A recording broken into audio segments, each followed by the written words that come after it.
এখন আমি আমার দুপুরের লাঞ্চটা রেডি করব। তাহলে চলো দুপুরের লাঞ্চটা রেডি করে নিই।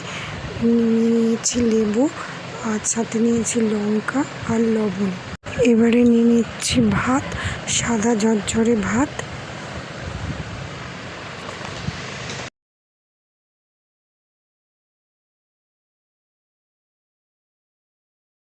এবারে নেব ওল মাখা।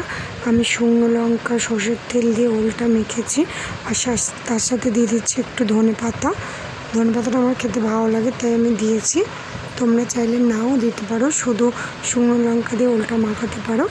এবারে নিয়ে নিচ্ছি বেগুন ভাজা, আর তার সাথে আছে পটল ভাজা। আমার ছেলে দুষ্টুমি করছিল, তার জন্য পটলগুলো বেগুনগুলো একটু পুড়ে আছে। আর নিয়ে নিচ্ছি মুগের ডাল, সেটাতেও ধনে পাতা দিয়ে করেছি। আমার লাঞ্চ থালিটা যদি তোমাদের ভালো লাগে তোমরা লাইক কমেন্ট শেয়ার করবে, আর আমার চ্যানেলটা সাবস্ক্রাইব